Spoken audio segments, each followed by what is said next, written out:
मेरे फादर का एक ड्रीम था कि मेरे दोनों बेटे भी यूपीएससी या यूपीपीसीएस में झंडे गाड़ें। 26 अप्रैल 2010 को जब मैं अस्पताल पहुंचा और आईसीयू की उस खिड़की से मैंने झांका तो मेरे फादर का निधन हो चुका था। मेरे ही कुछ रिश्तेदारों ने ये कहा कि आयुष, यूपीएससी यूपीपीसीएस सबके बस की बात नहीं है, ऐसा करिए कि एक दुकान डालिए। तो मैं फुल डिप्रेशन में चला गया था। सेल्फ डाउट आने लगते हैं, कॉन्फिडेंस की धज्जियां उड़ जाती हैं। आज मेरा गांव एसडीएम का गांव एसडीएम के गांव के नाम से प्रचलित हो गया है।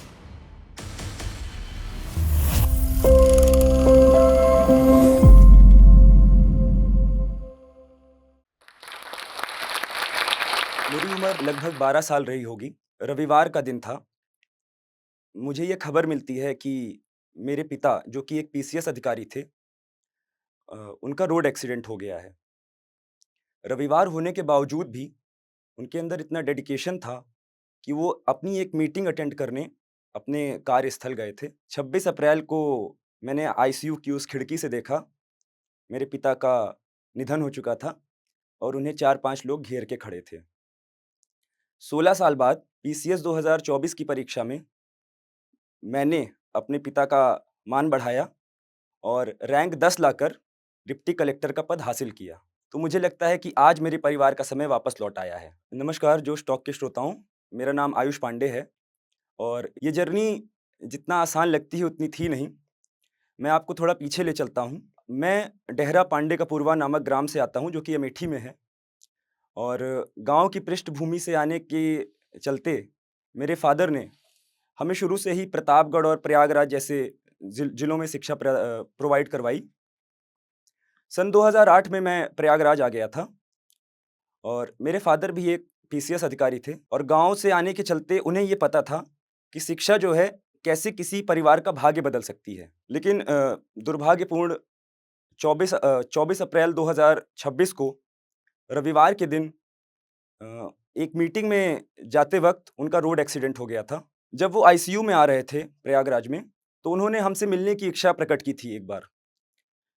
लेकिन मेरे मेरे उस समय 12 वर्ष सिर्फ़ उम्र थी और मेरा भाई सिर्फ़ 10 साल का था। तो मेरे परिवार वालों ने ये उचित नहीं समझा कि एक बार उनसे मिलवा दिया जाए। 26 अप्रैल 2010 को जब मैं अस्पताल पहुंचा और आईसीयू की उस खिड़की से मैंने झांका, तो मेरे फादर का निधन हो चुका था और उन्हें 4 लोग घेर के खड़े थे।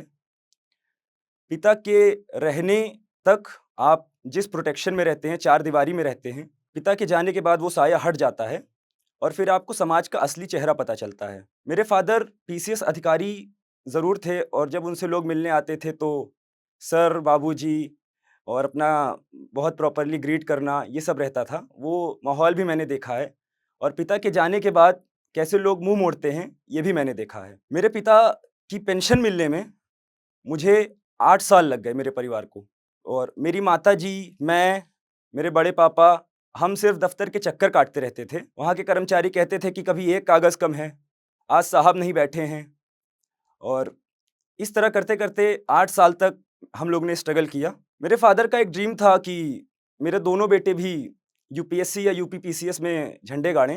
हालाँकि मेरी मम्मी भी एक सरकारी टीचर थीं, लेकिन अकेला गार्जियन जब एक खर्चा वहन करता है, तो उसपे बहुत सारी परेशानियाँ आती हैं। मैंने ये सब परेशानियाँ बहुत नज़दीकी से देखी थीं। दफ़्तर के चक्कर लगाना और बार-बार इग्नोर कर दिया जाना, ये सब हमने बहुत नज़दीकी से देखा था। उस बीच जो मेरी माताजी के स्ट्रगल्स थे और पेंशन का ना मिलना और फाइनेंशियल रिस्ट्रेंट्स जो थे, उसने मेरे मन में एक टीस डेवलप कर दी। मुझे ये था कि अगर आज मैं अपने पिताजी की तरह एक अधिकारी होता, तो शायद ये परेशानियाँ मुझे ना झेलनी पड़तीं। मेरे पापा के जाने के बाद जो मेरे घर के बूढ़े-बुज़ुर्ग थे, वो कहते थे कि हमारे गाँव का मान तभी आएगा, हमारे परिवार का मान तभी आएगा, जब आप दोनों भाइयों में से कोई अधिकारी बनेगा। तो बहुत ज़्यादा आकांक्षाएँ भी हमारे साथ थीं और उसके साथ हर तरह की फाइनेंशियल चुनौतियाँ और साइकोलॉजिकल चुनौतियाँ भी मेरा परिवार फेस कर रहा था। इस बीच मैंने इंजीनियरिंग से ग्रेजुएशन करने का डिसाइड किया और मैं गाज़ियाबाद चला गया। उसमें भी शुरुआती दौर में जब पेंशन नहीं मिली थी, तो मेरी माताजी को बहुत चैलेंजेस फेस करने पड़े शुरू के 1-2 वर्षों में। हमारी फ़ीस भरने के लिए। तो वो सब भी इश्यूज़ देख के मैंने एक बार सोचा कि काश मैंने बीए, बीएससी कर लिया होता तो आसानी से खर्चा वहन हो जाता। इसी दौरान बीटेक 4th ईयर में जब प्लेसमेंट्स होते हैं, तो मेरा भी फाइनल राउंड में सिलेक्शन हो गया था। एक कंपनी के जिसमें 12 लाख का पैकेज था, उसमें मुझे भी फाइनल इंटरव्यू के लिए कॉल किया गया था। तो मैंने भी एक बार ये सोचा कि अगर मैं ये जॉब ले लेता हूँ, तो मेरे घर की आर्थिक स्थिति भी सुधर जाएगी। हालाँकि अ, फिर मैंने अपने आप को समझाया कि नहीं, जो सपना देखा गया था, फ़ादर की लेगेसी को आगे बढ़ाने का, उसी को कंटिन्यू करते हैं। तो इन्हीं सब परेशानियों को फ्यूल बना के मैंने 2019 में बीटेक करने के बाद ये डिसाइड किया कि मैं भी अब सिविल सर्विसेज़ की तैयारी शुरू करूँगा। इसके लिए मैं ओल्ड राजेंद्र नगर, दिल्ली में अपना बोरिया बिस्तर उठा के आ गया और अपना यूपीएससी और यूपीपीसीएस का सपना मैंने वहाँ से कंटिन्यू करने का प्रयास किया। हालाँकि दिल्ली पहुँचने के बाद मैं छोटे शहर से आया था, तो मुझे वहाँ की समस्याओं का पता चला। रेंट इतना महँगा कि आप सोचें कि क्या ये निर्णय सही था यहाँ पे आना? फिर रोज़ मकान मालिक की झिक-झिक, कुछ ना कुछ इश्यूज़ ज़रूर रहते थे। फिर दिल्ली में पॉल्यूशन का भी बहुत बड़ा इश्यू था। ये सब चैलेंजेज़ जब मुझे आए और ऊपर से घर पे पैसा माँगना मम्मी से कि 5,000 और भेज दीजिए इस महीने के लिए या 6,000 और भेज दीजिए, तो खुद मुझे एक डाउट आने लगा कि क्या मैंने ये सही निर्णय लिया है? क्या दिल्ली ही आके तैयारी करना उचित है? तो इन सब डाउट्स के बीच भी मेरी माताजी सदैव मुझे प्रोत्साहित करती रहीं, प्रमोट करती रहीं कि नहीं बेटा, तुम चिंता मत करो, यहाँ सब मैनेज हो जाएगा। और थैंकफुली उस समय तक पेंशन भी शुरू हो गई थी पापा की, तो उससे भी बहुत बड़ा सपोर्ट हो गया हमें और मैंने दिल्ली में फिर बिना कुछ सोचे-समझे अपनी तैयारी शुरू की। वहाँ पर तैयारी करने के बाद 2021 से 2024 तक मुझे निरंतर फेलियर्स मिले हैं, कांस्टेंट फेलियर्स। मैंने एक भी प्रीलिम्स क्वालीफाई नहीं किया था। ये 2024 का पहला ऐसा प्रीलिम्स था जो मैंने क्वालीफाई किया। आपको जब इतना कांस्टेंट फेलियर मिलता है, तो आपको अपने ऊपर डाउट आने लगते हैं। ये मुझे लगता है कि हर एस्पिरेंट के जीवन में एक लो फेज़ आता है। जब मेरा 2023 का यूपीएससी का प्री नहीं क्लियर हुआ था, तो मैं ऑलमोस्ट गिव अप करने वाला था अपनी जर्नी। मैंने ये सोच लिया था कि अब मैं कुछ प्राइवेट जॉब ही कर लूँगा और इतना बड़ा जो मैंने सपना देखा था, वो बस सपना ही था और उसे एक हसीन सपने की तरह भूल जाना चाहिए। 2021 में जब मैं फेल हुआ, तो मुझे लगा कि ठीक है, शायद तैयारी में थोड़ी कमी रही होगी। फिर 2022 में सेम चीज़ हुई। तब पहली बार मुझे सेल्फ डाउट आया कि ऐसा क्या हो रहा है कि जो मैं ये प्रीलिम्स का स्टेज ही नहीं क्वालीफाई कर पा रहा हूँ। मैंने थोड़े अपने सीनियर्स की हेल्प ली, थोड़े अपने मित्रों से पूछा और मैंने फिर से 2023 में प्रयास किया। लेकिन फिर भी मुझे एक बार जब फेलियर मिला, तो मैं पूरी तरीके से टूट गया। मुझे ये नहीं समझ में आ रहा था कि पहले से ही माताजी पे इतना बर्डन है और ऊपर से मेरे लगातार इस फेलियर से उन पे और ज़्यादा बर्डन हो रहा है।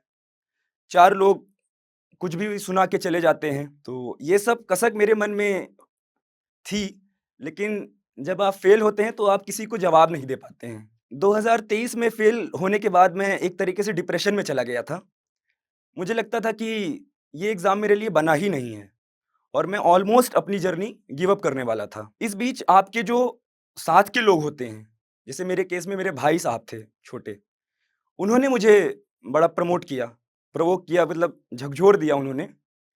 वो मुझे प्रयागराज के सर्किट हाउस के पास लिवा गए और उन्होंने ये कहानी शेयर करी कि फ़ादर यहीं आते थे मीटिंग वगैरह के लिए और सारे अधिकारियों से मिलते थे, जुलते थे। हम दोनों भाइयों का ये सपना था कि हम भी आकर यहीं पर पहुँचेंगे, इस पद पर पहुँचेंगे। तो उस स्टोरी के बाद मुझे रियलाइज़ हुआ कि हाँ, मुझे एक प्रयास और देना चाहिए। मैं वापस से दिल्ली गया और 2024 के अटेम्प्ट के लिए पुनः लग गया। हालाँकि मैं उस दौड़ में दौड़ने लगा था, जिसमें लाखों हर साल दौड़ते हैं, लेकिन ये जर्नी कब खत्म होगी, रिज़ल्ट क्या रहेगा, ये मुझे भी पता नहीं था। मैं बहुत भगवान का शुक्रगुज़ार हूँ कि मैं फिनिशिंग लाइन टच कर पाया और मुझे एक पद मिला। और इसी बीच मैं आपको ये भी बताना चाहता हूँ कि जब लगातार मैं फेलियर झेल रहा था, तो मेरे ही कुछ रिश्तेदारों ने ये कहा कि आयुष, ऐसा करो कि अब पापा की पेंशन आने लगी है, एक दुकान कर लो। और यूपीएससी, यूपीपीसीएस सबके बस की बात नहीं है। ऐसा करिए कि एक दुकान डालिए, आपका भी काम हो जाएगा और आपकी जो आने वाली पीढ़ी है उसका भी काम हो जाएगा। तो मुझे ऐसे भी ताने सुनने पड़े, मेरी माताजी को भी सुनना पड़ा कि अरे क्या कर रहे हैं आप, दिल्ली भेज दिए हैं, आप यहाँ अकेले पड़ी हैं प्रयागराज में और वहाँ पर उनका कुछ निकल नहीं रहा है और आपका भी स्वास्थ्य यहाँ खराब हो रहा है। तो इन सब तानों के बीच में जब 2024 का मैंने प्री दिया यूपी पीसीएस का, 22 दिसंबर 2024 मुझे आज भी तारीख याद है। तो मेरा प्री का एग्ज़ाम इतना अच्छा हुआ था कि मुझे ये पता था कि मैं मेंस लिख रहा हूँ। फिर उसके तुरंत 10 दिन के अंदर मैंने टेस्ट सीरीज़ वगैरह ले ली और मैं निरंतर प्रयासरत हो गया मेंस की आंसर राइटिंग के लिए। मेंस भी मेरा अच्छा क्लियर हुआ, 2025 में रिज़ल्ट आया तो मैं मेंस भी पास कर चुका था। तो एक उम्मीद जगी कि हाँ, शायद मेरा भी सपना जो है, वो हकीकत में बदल सकता है। फिर उसके बाद जब इंटरव्यू कॉल आई मुझे, तो सब लोग के अंदर एक आशा फिर से जगी कि ठीक है, इतने फेलियर के बाद कम से कम एक बार वहाँ साक्षात्कार देने का मौका मिलेगा लोक सेवा भवन में। तो जब मैंने इंटरव्यू यूपी पीसीएस का दे लिया, तो मुझे ये तो पता था कि लिस्ट में नाम आ जाना चाहिए और भगवान जो है ऐसा गिफ्ट देते हैं सबको, मेहनत करने वालों को। 29 मार्च 2026 की डेट थी, जब हमें ये पता चला कि आज यूपी पीसीएस का रिज़ल्ट आएगा। मैं सुबह से बहुत टेंस था। 2-3 दिन से मम्मी ने भी ठीक से खाना नहीं खाया था क्योंकि ये 2-3 दिन पहले से चलने लगता है कि आज रिज़ल्ट आएगा, कल रिज़ल्ट आएगा। 29 मार्च को जब रात में 11 बज के 45 मिनट पे रिज़ल्ट आता है, तो तब तक मैं सो चुका था। मेरी मम्मी ने मुझे फ़ोन किया। मेरी मम्मी ने मुझे नींद से जगाया और कहीं कि बेटा तुमने आज मेरा सपना पूरा कर दिया और आप एक फ़ेयरी टेल एंडिंग हुई क्योंकि 30th मार्च को मेरी माताजी का रिटायरमेंट था। मैं जब भी कांस्टेंट फेलियर्स अपने देखता था 2021 से लेके 2024 तक, तो मेरा उसके पहले ये सपना था कि मैं अपनी मम्मी को वीआरएस दिलवा दूँ, कि मतलब मैं पहले से एक सिलेक्शन लेके उनकी नौकरी को कहूँ माता अब तुम आराम करो, आपने बहुत स्ट्रगल किया, अब हमें काम करने दीजिए। तो भगवान ने मेरी सुन ली 1 दिन पहले ही, लेकिन सुनी ज़रूर और मेरी मम्मी के एक रिटायरमेंट के 1 दिन पहले मैंने रिज़ल्ट देके उनको इतना अ, संतुष्ट कर दिया कि आप आराम से रिटायरमेंट ले सकती हैं। अब अब आपको कोई टेंशन नहीं है, अब घर-बार सब कुछ हम सँभालेंगे। तो ये जो खुशी थी हमारी, जो पर्सनल उस समय का मोमेंट था, वो मैं चाहता हूँ कि हर वो एस्पिरेंट जिए, जो इस तैयारी में फुल टाइम लगा है। अब आपने एक कहानी वो सुनी थी कि जब मेरे पिता के बाद क्या परिवर्तन आया था, कितने बुरे दिन हमने देखे थे। अब मैं आपको ये बताना चाहूँगा कि सिलेक्शन के बाद कैसे दिन बदलते हैं। तो मैं आपको बताना चाहता हूँ कि जब आपको सफलता मिल जाती है, तो बहुत सारी चीज़ें बदल जाती हैं। जब पापा ज़िंदा थे, तो जब वो कभी गाँव जाते थे, तो हमारे गाँव के आगे 20-30 कुर्सियों की बैठकी लगती थी। मेरे फ़ादर के निधन के बाद मेरे गाँव का बैठकी एकदम ख़त्म हो गई थी। मेरे गाँव में सबने आना-जाना बंद कर दिया था। लेकिन जब मेरा सिलेक्शन हुआ, तो वहाँ पर फिर उसी तरीके की भीड़ इकट्ठा हो गई और मेरे परिवारजन यही देखकर खुश थे कि बेटे ने पुराना दौर फिर से लौटा दिया। तो दोस्तों ये मेरी कहानी थी और आपकी कहानी थोड़ी बहुत अलग हो सकती है, लेकिन सबकी लाइफ़ में एक लो फ़ेज़ आता है और तैयारी के दौरान जब हमें कांस्टेंट फेलियर्स मिलते रहते हैं, तो वो लेके आता है डिप्रेशन। मेरे साथ भी ऐसा ही हुआ था। मैं 2023 की परीक्षा फ़ेल करने के बाद अपनी लाइफ़ के सबसे लोवेस्ट फ़ेज़ में था और मैं हमेशा स्ट्रेस में रहता था कि मैं अपने परिवार वालों के लिए कुछ नहीं कर पा रहा हूँ, अपनी माँ के लिए कुछ नहीं कर पा रहा हूँ, अपने भाई के लिए एग्ज़ाम्पल नहीं बन पा रहा हूँ। मैं ये क्या कर रहा हूँ? क्या मैं ये डिज़र्व भी करता हूँ? सेल्फ डाउट आने लगते हैं, कॉन्फिडेंस की धज्जियाँ उड़ जाती हैं। मैं आपको ये बताना चाहता हूँ कि आप थोड़ा-सा बिलीफ रखिए अपने ऊपर। सक्सेस उसी को मिलती है जो हार्ड वर्क करता है और हर एग्ज़ाम की एक पैमाने हैं। जब आप उस लेवल पर तैयारी कर लेते हैं, उस लेवल का हार्ड वर्क कर लेते हैं, तो कोई एग्ज़ाम नहीं रुकता है। मैंने भी पीसीएस 2024 के लिए जब जी-तोड़ मेहनत करी, तो भगवान ने मुझे तोहफ़े के रूप में सिलेक्शन दिया और सिलेक्शन भी क्या दिया कि वो आज मेरा गाँव एसडीएम का गाँव एसडीएम के गाँव के नाम से प्रचलित हो गया है। जब मेरे गाँव का नाम लिया जाता है तो कहते हैं कि हाँ, वही जहाँ एसडीएम साहब रहते हैं। इन तमाम परिस्थितियों के बीच मुझे मेरे गाँव की एक कहानी याद आती है। मेरे जो बड़े पापा हैं, मेरे पिता के जाने के बाद बहुत ही गुमसुम रहते थे।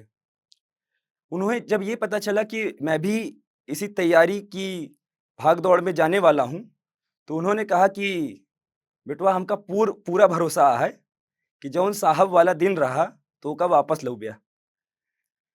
तो मुझे मेरे एकदम रोंगटे खड़े हो गए कि इतनी बड़ी आशा मुझसे की जा रही है।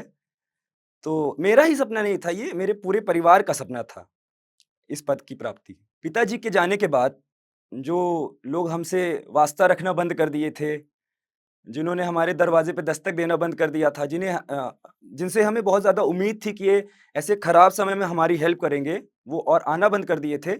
उन्होंने भी कॉल करके कांग्रेचुलेट किया, घर आके गुलदस्ते पहुँचाए। माताजी को तो ये तक बोला कि हमें पता था कि आपका लड़का तो कुछ कर ही लेगा।